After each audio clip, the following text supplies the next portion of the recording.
നടി Gauri കിഷനെ body shame ചെയ്ത വാർത്തകളുമായി ബന്ധപ്പെട്ടു വരുന്ന അനുബന്ധ വാർത്തകളാണ് സോഷ്യൽ മീഡിയയിലും പ്രമുഖ മാധ്യമങ്ങളിലും അടക്കം ഇപ്പോൾ ചർച്ചയാകുന്നത്. ഈ കഴിഞ്ഞ ദിവസം വാർത്താ സമ്മേളനത്തിനിടെ നടി ഗൗരി കിഷനോടുണ്ടായ ബോഡി ഷെയിമിംഗ് ചോദ്യത്തിന് പിന്നാലെ താരത്തിന് പിന്തുണയുമായി നടി ഖുശ്ബു സുന്ദറും രംഗത്ത് വന്നിരിക്കുന്നു. ചില മാധ്യമ പ്രവർത്തകർ ഈ രംഗത്തെ മോശമാക്കുന്നുവെന്നും മാധ്യമ പ്രവർത്തനം അതിന്റെ നിലവാരം നഷ്ടപ്പെടുത്തിയിരിക്കുന്നുവെന്നും ഖുശ്ബു പ്രതികരിക്കുന്നു. ഒരു സ്ത്രീക്ക് എത്ര ഭാരമുണ്ടെന്നുള്ളത് അവരുടെ വിഷയമേ അല്ല. നായികയുടെ ഭാരത്തെക്കുറിച്ച് നായകനോട് ചോദിച്ചിരിക്കുന്നു. തികച്ചും ലജ്ജാകരം. തന്റെ നിലപാടിൽ ഉറച്ചുനിന്ന് ശക്തമായി പ്രതികരിച്ച യുവനടി ഗൗരിക്ക് അഭിനന്ദനങ്ങൾ അറിയിക്കുന്നു. ഗൗരി ധീരമായ നിലപാടാണ് സ്വീകരിച്ചതെന്നും ഖുശ്ബു കുറിച്ചു.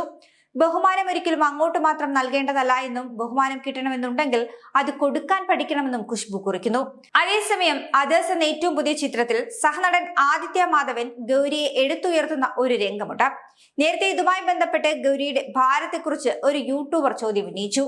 അന്ന് പ്രതികരിക്കാൻ കഴിയാതിരുന്ന ഗൗരി പിന്നീട് ഇത് തനിക്ക് അസ്വസ്ഥതയുണ്ടാക്കിയെന്ന് ഒരു അഭിമുഖത്തിലൂടെ വെളിപ്പെടുത്തിയതുമാണ്. വ്യാഴാഴ്ച ചിത്രത്തിന്റെ പ്രസ് സ്ക്രീനിങ്ങിന് ശേഷം ആ ചോദ്യത്തെ മാധ്യമപ്രവർത്തകൻ ന്യായീകരിക്കാൻ ശ്രമിക്കുകയും ശബ്ദമുയർത്തുകയും ചെയ്തതോടെ ഗൗരി നേരിട്ട് പ്രതികരിക്കുകയായിരുന്നു.